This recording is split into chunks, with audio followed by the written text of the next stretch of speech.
Vas-y, c'est bon.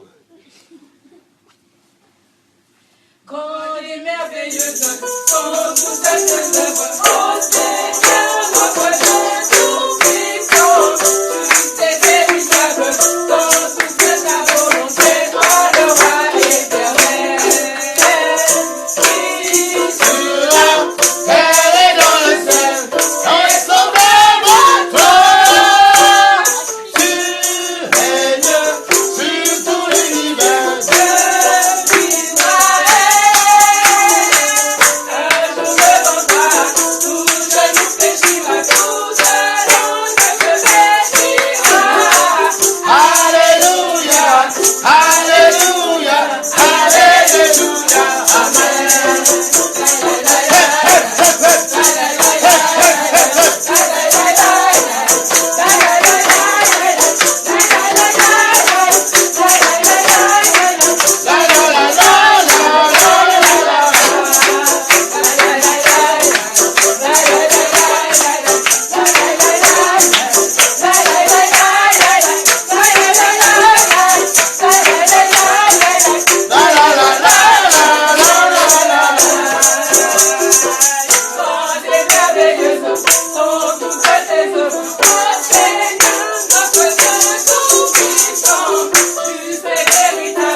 Alléluia. Béni soit le nom du Seigneur. Ouais, le psaume 150, il est clair, le psaume 150, il est clair. Louez, 150, louez l'Éternel, louez Dieu dans son sanctuaire, louez-le dans l'étendue céleste où éclate sa puissance, louez-le pour son extraordinaire façon d'agir, louez-le pour l'immensité de sa grandeur, tu vois. Louez-le au son de la trompette, elle fait du boucan quand même. Louez-le avec le luth et la harpe, ça fait du bruit quand même. Louez-le avec le tambourin, comme on a fait ce matin, et avec des danses, tu vois, amen. Donc, voilà, louez-le avec des instruments à cordes et à flûte. Louez-le avec des cymbales sonores. Donc, ça veut dire qu'il y a du son, ça fait du boucan. Somme 150, tu vois. Eh oui!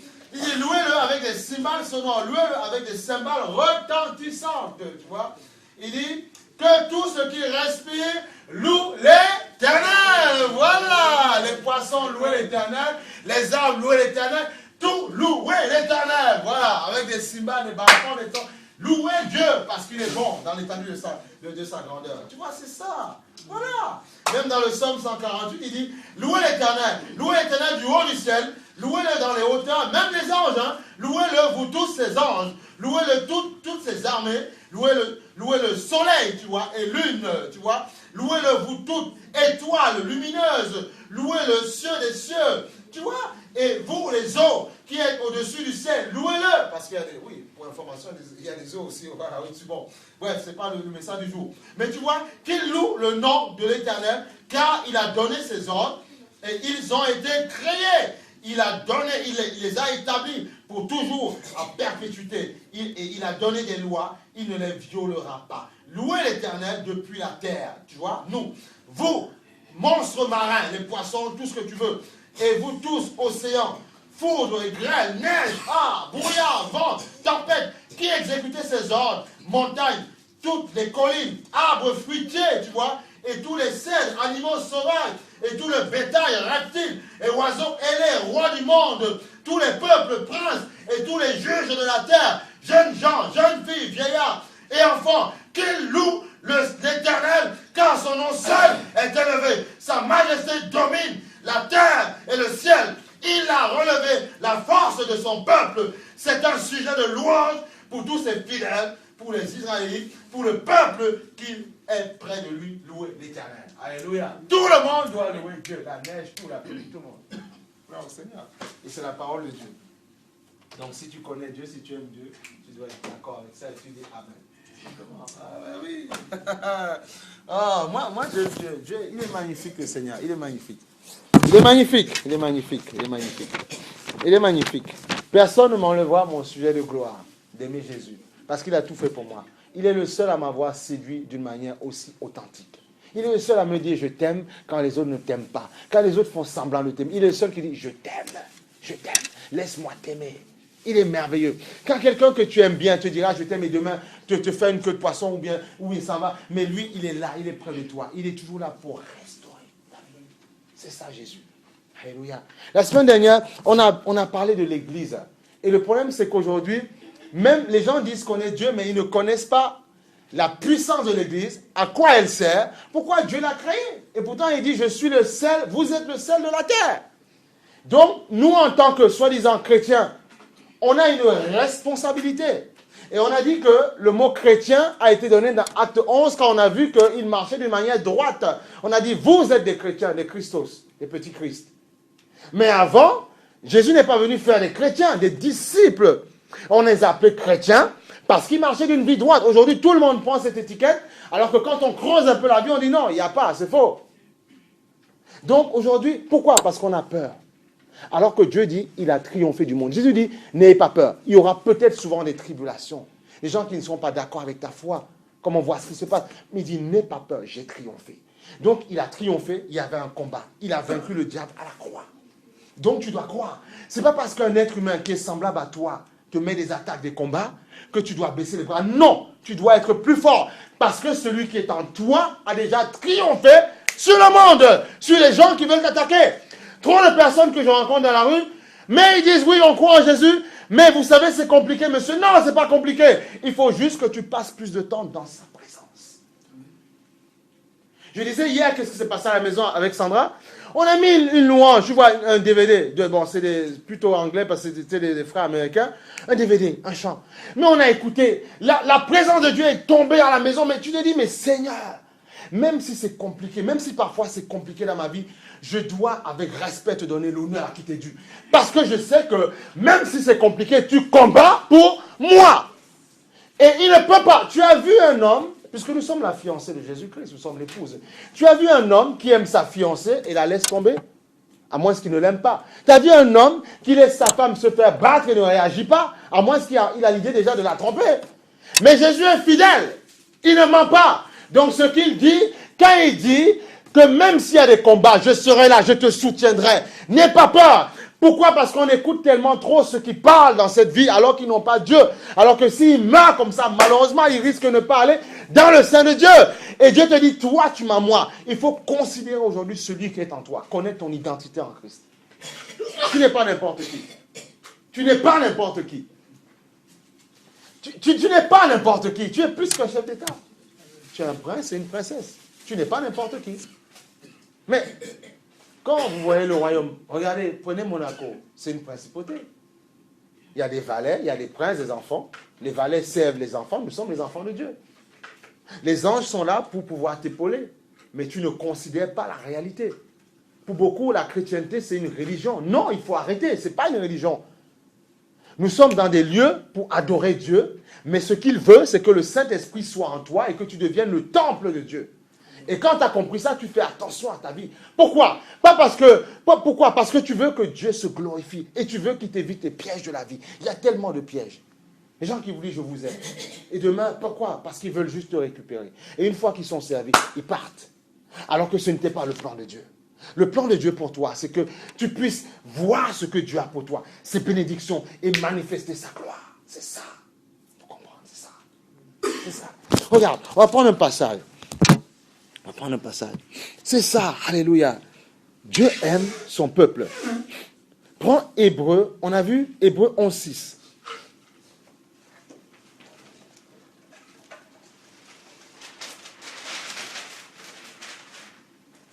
On doit croire qu'il existe et qu'il est le rémunérateur de celui qui s'approche de lui. Hébreu 11:6.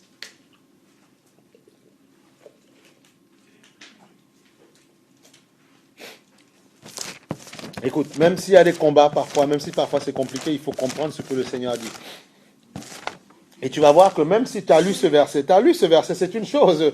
Mais il se trouve qu'il va te parler autrement. C'est pour ça que nous ne pouvons pas abandonner, c'est pas possible. Ce n'est pas possible. Parce que nous savons qui nous a enceintés. Jésus-Christ lui-même. Regarde. Et j'insiste dessus, et c'est comme ça que l'Église est née, tu vois. Il dit, 11:6, or, tout le monde y est? Or, sans la foi, il est impossible d'être agréable à Dieu. Car il faut que celui qui s'approche de lui croit que Dieu existe et qu'il récompense, il bénit, il remplit, il donne à ceux qui le cherchent. Tu t'approches de quelqu'un, tu ne sais même pas, si tu ne doutes, tu ne crois même pas. On te dit Dieu n'existe pas, tu crois. Même si tu ne crois pas, mais tu reçois des uppercuts dans ton cœur. Ta foi commence à faiblir. Non, il existe, c'est tout. Tu dis amen à ça, tu crois en ça. Peu importe ce que l'autre dit. Parce que le but, c'est que le diable, qu'est-ce qu'il veut faire? C'est vous égarer tous les deux. Non, tu dis non, avec beaucoup d'amour. Écoute, tu ne crois peut-être pas, mais je sais que, regarde, il y a des noirs, des blancs, des papillons. Dieu existe. Il faut juste que celui qui s'approche de lui doit croire qu'il existe. Et quand on monte dans le verset, dans le 11, Hébreu 11:1, la foi, c'est la ferme assurance. Ça, c'est un verset que tout le monde répète à gauche à droite dans les églises. Mais il y a parfois les gens, ils ne croient pas. Mettez les mains dans les cambouis et n'ayez pas peur. Or, la foi, c'est la ferme assurance des choses qu'on espère. La démonstration de celles qu'on ne voit pas. C'est à cause d'elle que les anciens ont reçu un témoignage favorable. Une ferme assurance. On te dit, tu n'auras pas. Tu dis, si, j'aurai. Parce que mon Rédempteur dit. Mais il faut rester dedans. Il y a quelqu'un qui est là pour te déstabiliser. Croire en Jésus, c'est ça. Avoir cette ferme assurance, cette autorité. Qu'il le fera. Et parfois, tu auras des tribulations dans ta foi. Mais tu dois être ferme, enraciné. Et parce que tu es ferme, enraciné, tu vois la gloire. Il y a beaucoup de personnes, s'ils avaient abandonné le Seigneur, ils n'auraient pas vu ce que Dieu aurait fait. Non. Parfois, Dieu peut te dire en prophétie, il y a de belles choses qui arriveront. Mais il faut être ferme. Parce que la prophétie est une feuille de route. C'est parce que demain, aujourd'hui, Dieu dit, tu feras de grandes choses que non, tu n'es pas encore dedans. Tu vas rentrer dedans. Parce qu'il te donne juste, il te fait un appel.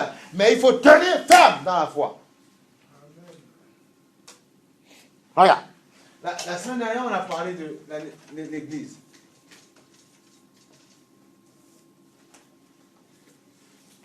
Et on a dit que l'Église était née dans le feu, dans Actes des Apôtres, par le Saint-Esprit. Et on a dit qu'on a vu que le Seigneur disait que, il dit sur Pierre, je bâtirai mon Église. Ce n'est pas celle qui est au Vatican. C'est pas parce que l'Église, en fait, elle est, comment on appelle, elle a été fondée sous le tombeau de Pierre, que, vous voyez comment on peut parodier la Bible. Le Seigneur a dit, sur Pierre, je bâtirai sur toi mon Église. Mais ce n'est pas parce qu'on a mis, à Rome, on a mis cette basilique sous le tombeau de Pierre, que c'est ça, que justement c'est cette église. Non, il parle de l'église spirituelle. Il dit, je bâtirai sur toi mon église et personne, même les portes de l'enfer, ne pourront pas la déstabiliser. Mais qu'est-ce qu'on voit parfois? Des chrétiens qui trébuchent, qui rentrent dans des régions alors que ce n'est pas ce que Dieu veut. Dieu veut autre chose. Ce qu'il veut, lui, c'est que tu comprennes que l'église est spirituelle. Elle est déjà créée. En fait, même si moi je fais n'importe quoi, si toi tu crois, tu vois la gloire. Tout dépend de toi. Il dit, personne ne pourra la nuire. Même les portes de l'enfer ne pourront pas la déstabiliser. Rien. Et c'est l'enfer qui fait ce qui se passe dans la vie d'aujourd'hui. Qui détruit les gens, qui déstabilise les jeunes et tout ça, qui les envoie faire tout n'importe quoi, à but de les détruire, et comme ça, ils n'auront plus de destinée. Et après, quand ils ont déjà tout essayé, ils disent maintenant, j'en ai marre, j'ai déjà tout vu, qu'est-ce que la vie peut m'apporter? Et après, on fait quoi? Certains se suicident. Voilà, c'est ça qui se passe. Vous vous baladez dans la rue, vous voyez des gens, vous causez avec eux, les gens ne sont pas bien, pas du tout. Quand tu causes avec les gens te révèlent leur vie, tu te dis, mais c'est compliqué ça. Comment on va faire pour résoudre ce problème? Mais c'est terrible. Il y a des gens qui ont des maladies bizarres. Je parle avec eux, je dis, mais et les gens te font croire que tout va bien. Et si tu te perds dans l'histoire de tu veux un café, je veux un café en cause, mais tu vois, on se perd dedans, alors que non, les gens souffrent intérieurement au fond d'eux. Mais laisse-moi te dire, le médicament ne pourra rien pour toi. C'est la parole de Dieu, parce qu'elle rentrera dans ton cœur, elle viendra extirper tout ce qui ne va pas. Tu n'auras pas besoin d'aller chez un psychiatre, un psychologue.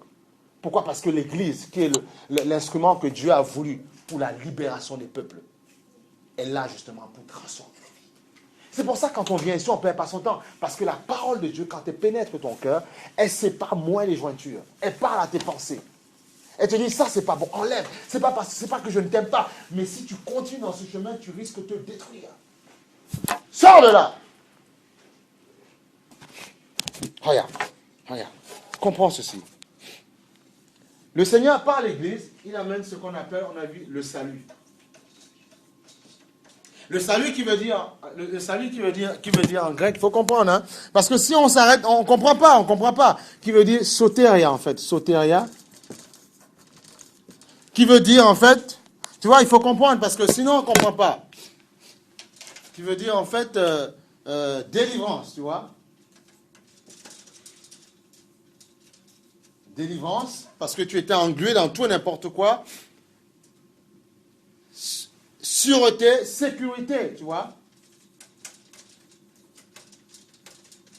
Il te délivre pour t'amener dans un lieu sûr. Sûreté, c'est pareil. Tu vois? Voilà. Le salut. C'est pour ça que quand tu dis oui à Jésus-Christ comme Seigneur, tu l'acceptes comme Seigneur et Sauveur dans ta vie, il te dit le salut de ton âme. Mais il t'apporte dans le salut, en grec on dit soteria, qui veut dire délivrance, sécurité, sûreté, il te délivre. Parce que, n'oublie pas, la Bible dit le monde entier est sous la puissance des ténèbres, du diable. Mais le Fils est venu afin de détruire les œuvres des ténèbres. Ah oui.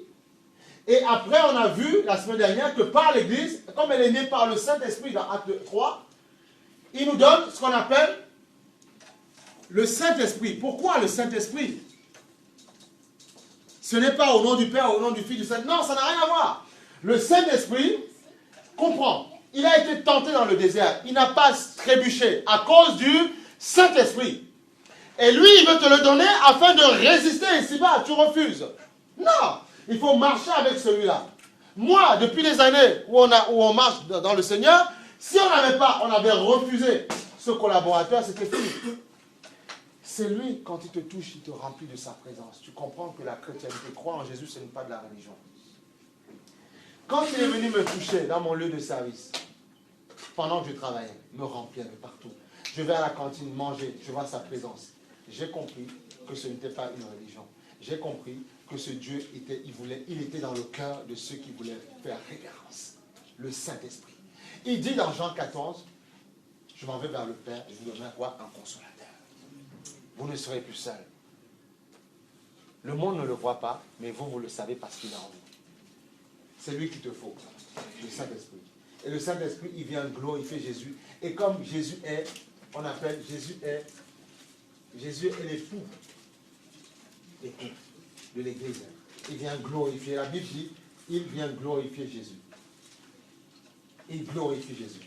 Le Saint-Esprit vient glorifier. Le Saint-Esprit vient te donner tout l'amour de Dieu. Tu sais, un homme peut t'aimer demain, c'est fini. Tu peux aimer demain, c'est fini. Mais l'amour de Dieu, c'est éternel, c'est puissant, c'est fort. Et c'est lui après qui consolide les unions. Le Saint-Esprit. L'Esprit de Dieu. L'Esprit de force, de puissance. Regarde. Et c'est grâce à lui. Regarde. C'est grâce à lui. C'est grâce à lui, tu vois. Pourtant, il faut comprendre. Quand tu prends Luc 10, 19 par exemple. Parce que sinon on n'a pas ce pouvoir. Beaucoup ne comprennent pas la vie chrétienne. Beaucoup craquent. Beaucoup baissent les bras. Beaucoup te disent. C'est quand tu leur parles de Dieu qu'ils se souviennent qu'ils sont chrétiens. Ils se souviennent qu'ils sont chrétiens. On est toujours dans le thème de l'église. La puissance que Dieu a donnée à l'église.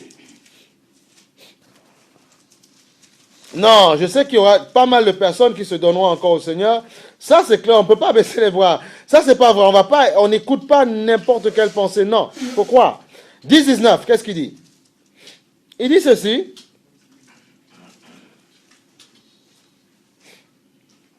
Il faut comprendre, il y a une réalité spirituelle, ce n'est pas une blague. On va aller sur le 17 pour que tu comprennes. 10-17. 10-17. Les 70, c'est les personnes qui avaient accepté Jésus, qui marchaient avec lui. Tu vois, il n'y avait pas que 12 au départ, il y avait 70. Après, bon, voilà, certains ont fait leur chemin, les 5000 sont venus après. Revint tout joyeux et dit, Seigneur, même les démons nous sont soumis. On ne comprend pas en ton nom. Jésus leur dit, je regardais Satan tomber du ciel, comme un éclair. Voici, je vous ai donné le pouvoir de marcher sur les serpents, les scorpions et sur toute la puissance de l'ennemi, et rien ne pourra vous nuire. Mais déjà, il faut que tu acceptes ce pouvoir qui t'a été donné. C'est la Bible qui raconte ça, c'est pas moi, c'est la Bible qui dit. Donc moi, il faut pas, moi j'ai rien dit, c'est la Bible qui dit, je vous ai donné le pouvoir. Rien ne pourra vous nuire. Quelles que soient les pensées bizarres, parce qu'on sait que tout se passe dans les pensées. On pense mal, on fait. On pense bien, on fait. Tout est dans la pensée. Tu te dis que tu vas être rancunier pendant une semaine, dans ta tête, tu le seras. Et après, la semaine d'après, tu veux pardonner. Mais il se trouve que la personne à qui tu veux pardonner n'est plus dans ton plan. Ben, il a encaissé ta rancune et n'est plus prêt à le faire. Et là, après, c'est fini, c'est mort.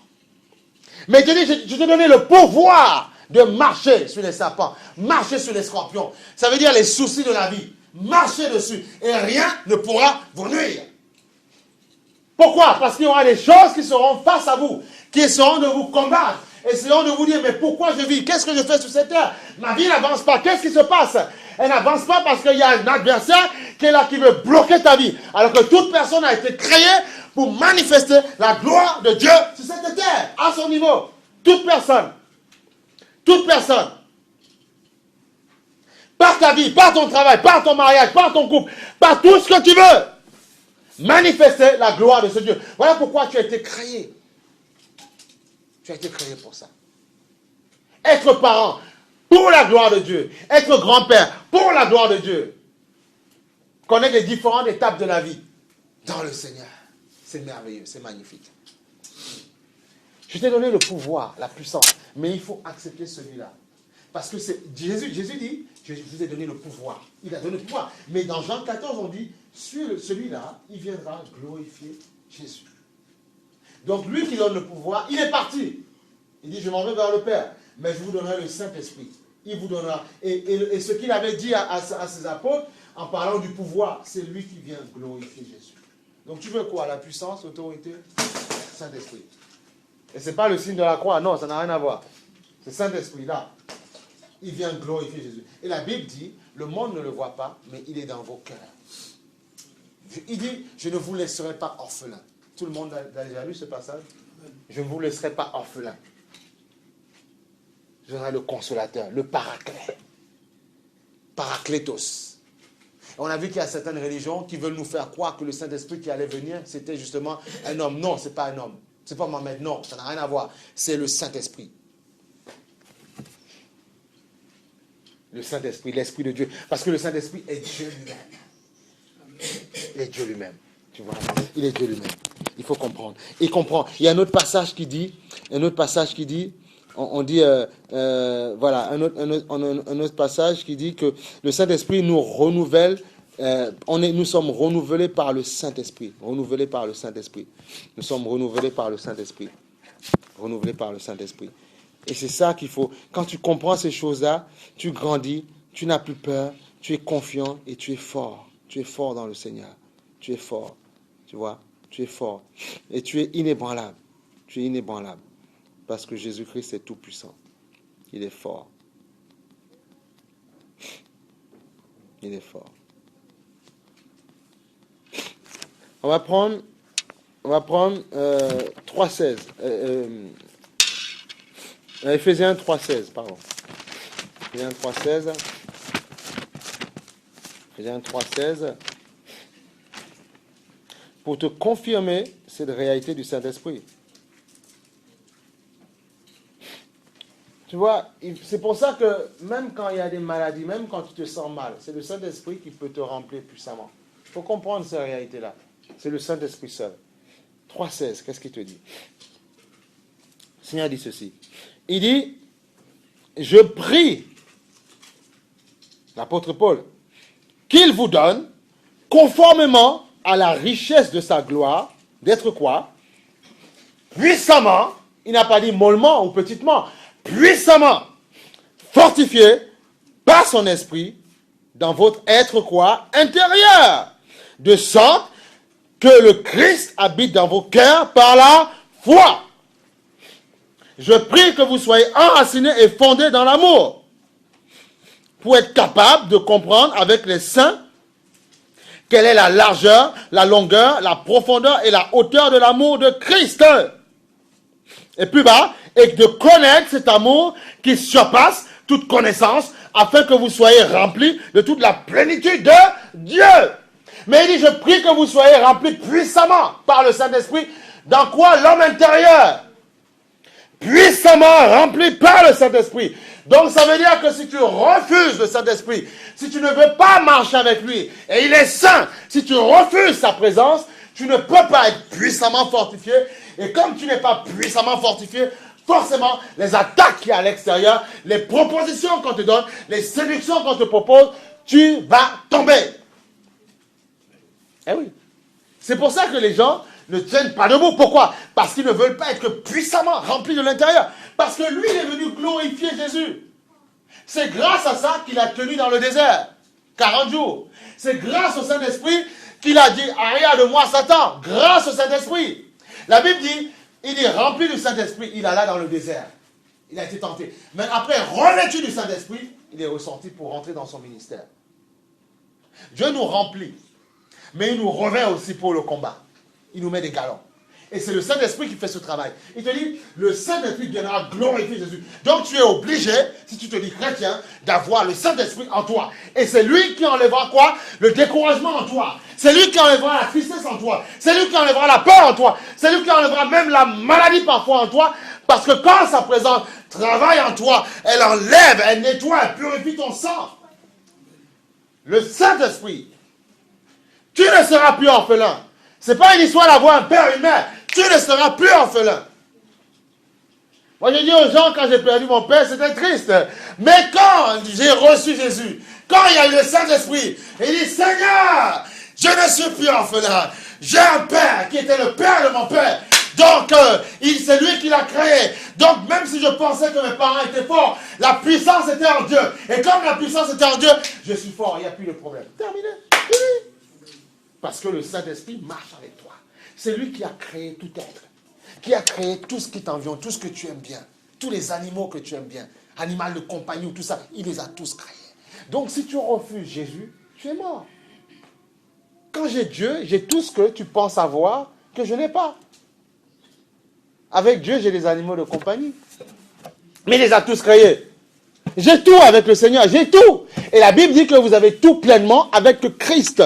Donc d'être puissamment fortifié par l'homme intérieur. Quand ça ne va pas, sois conscient qu'il y a quelqu'un en toi. Sois conscient qu'il y a un être en toi. Il faut que tu considères que celui qui est en toi est plus réel que celui qui est autour de toi. La personne que tu aimes bien. Ou l'ami ou tout ça. Non, il est plus réel que toi. Que toi-même, que la personne. Parce qu'il a créé la personne. Donc si je refuse le Saint-Esprit, je suis mort. C'est terminé. Et je ne vais plus écouter ce qu'on me dit. Et n'oublie pas, ce qui vient d'un être humain, parfois, il peut être très fort, il te dit des choses positives. Demain, il peut être faible, il te renvoie au côté négatif. Et après, tu fais quoi? Tu baisses les bras. Et tu te dis chrétien, mais tu es déjà éloigné en fait. Et Dieu dit, qu'est-ce qu'il dit? Reviens. Rentre dans le bercail. Marche puissamment. Sois juste conscient quand ça ne va pas. Saint-Esprit, s'il te plaît. Parfois, je prie, quand je prie, je dis, Seigneur, que la folie ne prenne pas mon âme. Éloigne de moi la folie, Seigneur. Ce n'est pas parce que je t'ai prié hier et que je ne vois pas ce qui se passe que je dois abandonner. Non. Et c'est ça notre problème, nous chrétiens, souvent. Dieu dit, vous êtes plus que vainqueurs. Vous êtes puissants. Rien ne pourra vous nuire. Alors, qu'est-ce qui se passe? On se formate avec des pensées qui fait que le jour où il y a un côté négatif qui arrive, on dit non. On ne croit pas, on refuse, on n'accepte pas. Non, il faut accepter. Ça fait partie de ta formation. Il faut accepter. Même le Seigneur est passé par la croix. Il faut l'accepter. Parce que la gloire est devant. Dans toute épreuve, si tu tiens fermement, la gloire est devant. Forcément. La gloire est devant. Écoute, l'erreur c'est quoi? C'est quand tu es dans un chemin de potence, tu es dans un chemin compliqué de vouloir fuir. C'est vrai qu'il y a des couloirs qui peuvent te faire fuir. Eurotunnel, il va, mais il y a des couloirs où quand ça va mal à l'intérieur, les gens ils se mettent sur le côté. Et il y a un tunnel de secours. Et souvent, nous chrétiens, on a envie d'emprunter ces choses-là. Non, on ne faut pas emprunter, il faut rester dans le... Il faut rester. Tu restes jusqu'à la fin.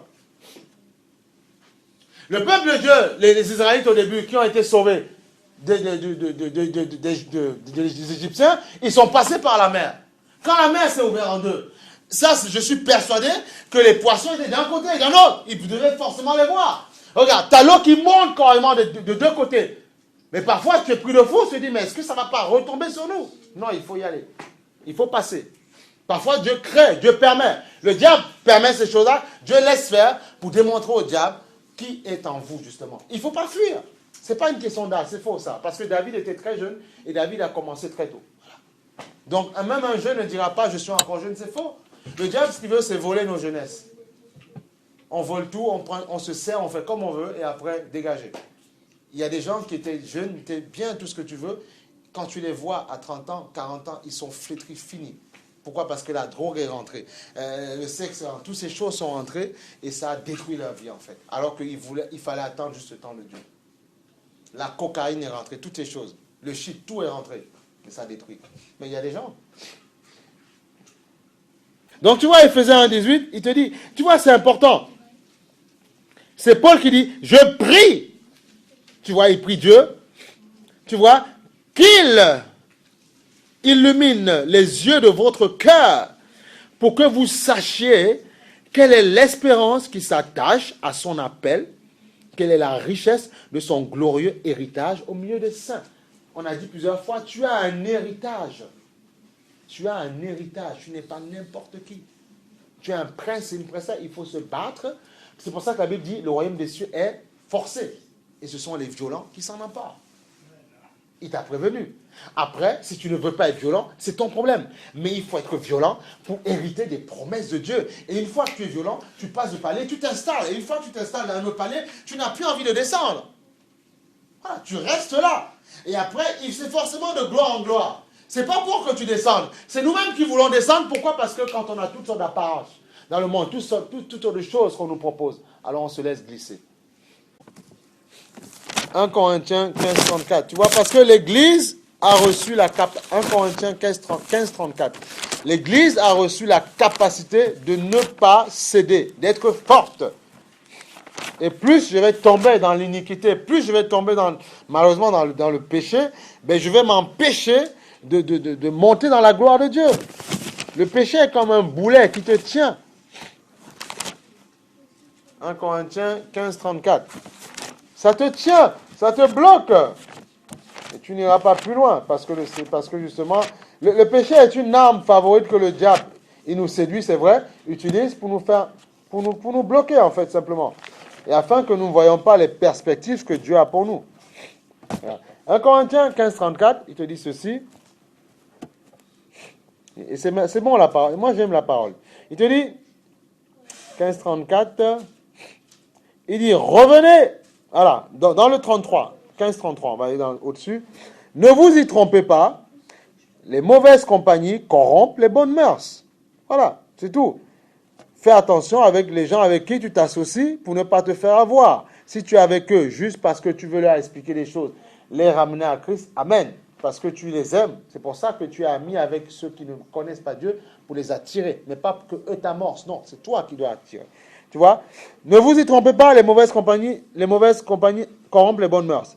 Il dit, revenez à votre bon sens, comme il convient, et ne péchez pas. Car certains d'entre vous ne connaissent pas Dieu, je le dis à votre honte. Ça veut dire quoi? Celui qui tombe, qui vit dans tout ce que Dieu dit que ce n'est pas bon, malheureusement, tu ne le connais pas. Parce que si tu le connais, tu ne trompes pas Jésus. En vivant n'importe comment, tu trompes ton époux, en fait. Bah oui. Ah, tu le trompes. Tu es une épouse, ce qu'on appelle une épouse adultère. Tu le trompes. Ah oui. Ah, bien sûr, tu le trompes. Parce que tu ne vis pas selon ses principes. Ah oui. Ah, c'est ça, c'est l'adultère. C'est une forme d'adultère. Qu'est-ce que tu crois? Si tu le prends dans le cadre spirituel. Voilà. C'est une forme d'adultère.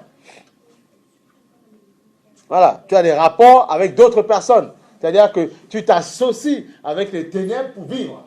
Donc, tu es une forme de vie adultère. Ouais, c'est une forme d'adultère.